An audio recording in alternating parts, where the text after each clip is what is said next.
for our Bones and Balance class. The Bones and Balance class is a class for people with osteoporosis and osteopenia, and also for people that want to improve their balance. So you check with your doctor if it's okay for you to do this type of exercise. Also, be ready to listen to your body and modify the exercises as needed. This is what you need. You need a fitness circle, some weights. I like the soft ones because if they fall on your feet, they're not going to hurt you. They're 1 pound or 2 pounds. And also a ball. This is called mini ball, and you can find it easily online. So have a great class.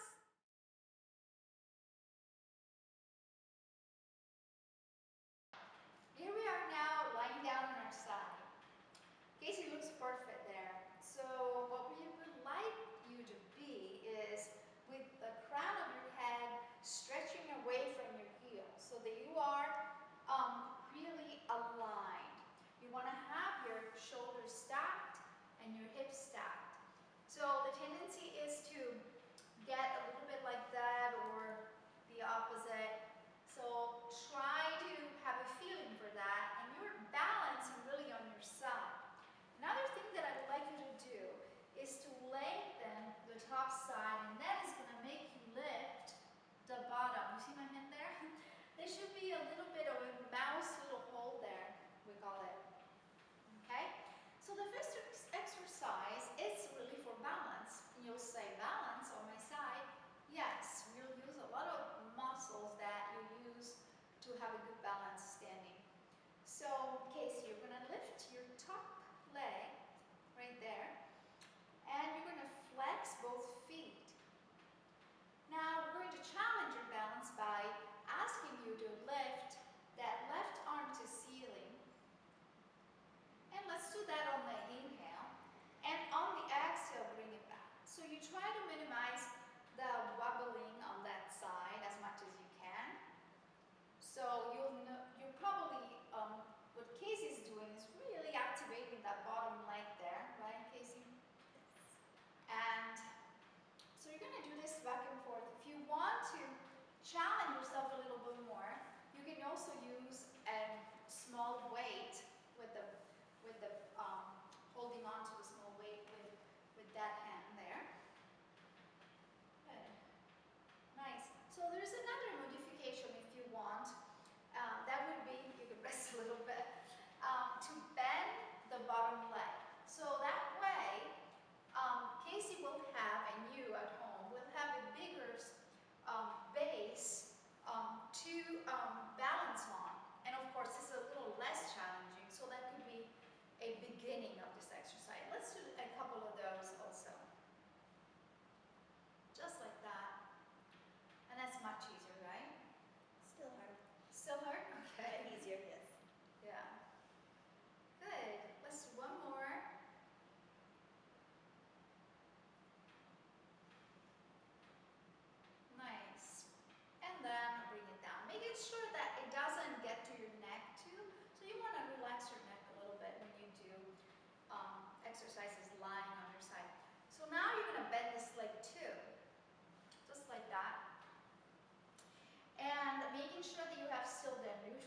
there's no form anymore. It's time to stop. So, and but you have this. You have that.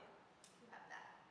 So relax your feet down now, and I want you to keep this leg bent, but extend the bottom leg only. Good. Grab that ball, please, for me, and put it under your left knee, so that that leg will align. The knee aligns with the hip, and also relaxes down. So this leg is not doing anything right now. This leg is extended, and I want you to point your foot there. So think about lengthening the heel of the right foot away from your hip there, and then lift it up. So you're going to activate the adductor muscles here on the bottom leg, and keep going. Now when you do that, you try not to collapse. Okay, so you try to still have a length here on your side and a lift on your bottom side.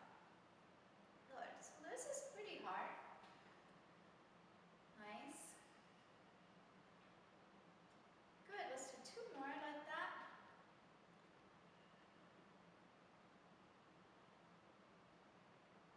And then relax and rest for a few seconds there. So we're going to turn around to the other side now.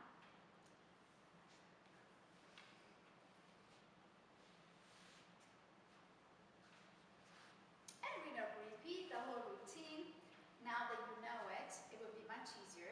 So lengthen the crown of your head away from your heels. So in this case, I would ask Casey to move her hips forward towards me more. Keep your hips, your shoulder where they are, but go a little bit more again. A little bit more. Excellent. Good. So we're going to start with that balance exercise on the side. You're going to lift your right leg. Make sure that your hips are stacked. Flex both feet. And bring that right arm straight to ceiling to challenge your balance. Making sure that we lengthen the top side and lift the bottom side there.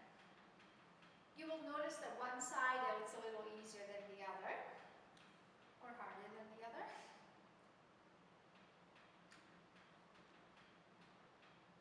Nice.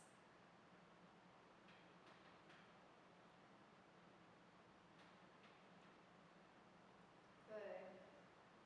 And again, if you want to challenge yourself, you can always use a weight on that hand that goes up and down. Good. Making sure that we do not overwork the neck. Relax your neck on the pillow. And yes, I should have said that before, but use a little pillow there because you don't want to bend your neck in a weird position. And let's do one more like that. That looks beautiful. Good. Then bring your arm down and relax that. You can massage a little bit if you want. Give yourself just a little bit of a break in between. Because really all these exercises are going to target the same area except for the last one. So we're going to go to plank again. When we get to this position, it's really easy to get into the fetal position when we go to bed like this, so try to avoid that. So you want to still have a neutral spine. Place your hand right at your hip there, lifting your feet. Good. And you're going to activate those lateral rotators, and then the activation of lateral rotators is going to make that knee lift. Just like that. Nice.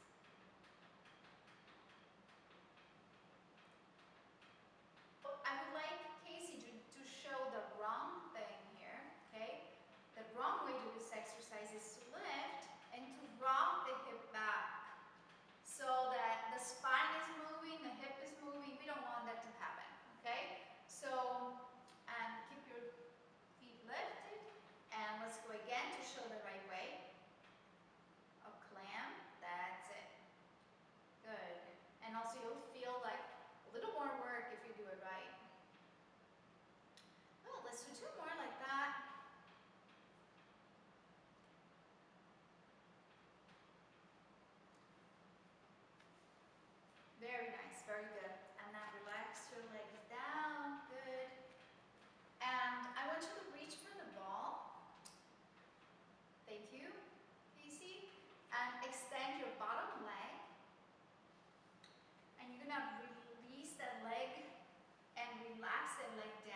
Just like that, very nice.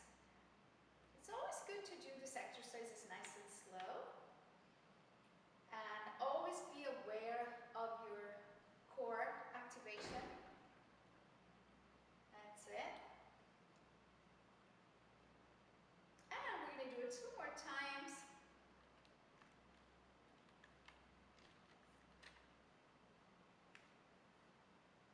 And last time there. By the way, you're doing a great job keeping everything stabilized there. So now we're going to go in a bench. We're doing a half plank. So I would like you to bring your feet, your knees way back. You're way behind your hips. So now you're going to feel a little bit more weight on your hands. And for you at home that you have problems with your wrists, just be careful. Okay, and your shoulder is still over your hands, but you're working really hard now. And you try to keep your shoulders, your ribs, your hips, and your knees all in the same line. So this is an easy way to do plank. You can do it with your toes tucked under or not, just like that. Good. And you can hold this as far as you can maintain your forearm. And as soon as you feel like you're shaking, then you take a rest. So you're going to, again, glide back. You can rest in a shell stretch position or just simply here. Okay? And then you try again. So every time that you try, you add maybe a few seconds more until you get to a point that you can hold it for a whole minute. And when you are doing that, then you can try the whole plank. Would you like to try the whole plank, Casey? Sure. Okay. So you're going to tuck your toes under. And now you're going to activate a little bit the back here of your gluteal muscles there. And you're going to lift your knees up and your also quads. So you're going to try to keep now your head follows the line of the spine. That same stabilization at the shoulders. And then ribs, hips, knees, and heels all in the same line. So I want you to lower just a little bit here. Good. And then bring your shoulder. There you go. Nice. And that's obviously a little bit more challenging, right? It's shaking a little bit. So bend your knees, go back down with your knees, and rest back. Okay, now we're going to go into a prone position. So you're going to lay down on your stomach. And let's bring our arms a little closer together. There you go. You still want to bring your shoulders away from your ears there.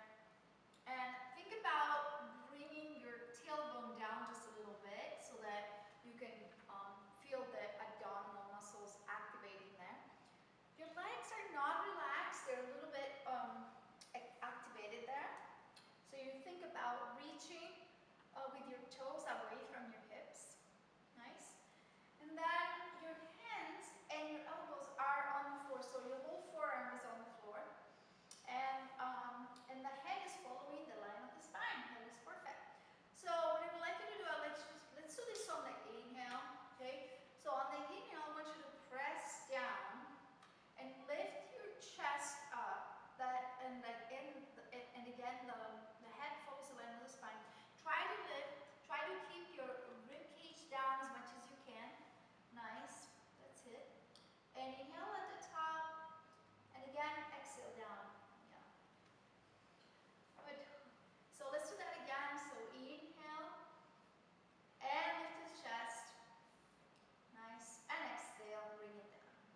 So we want to try to activate the muscles here at the upper back. And as soon as it comes, as soon as you feel it in the lumbar spine, that means you're coming up too high, or you need to activate a little bit more and fire those muscles in the upper back there. Good. Nice. So this is a very important exercise to include in your daily routine because we do a lot of flexion, and especially people with osteoporosis and osteopenia, they start to have that flexion at upper back. So this one is going to strengthen those muscles in the upper back, preventing you to get into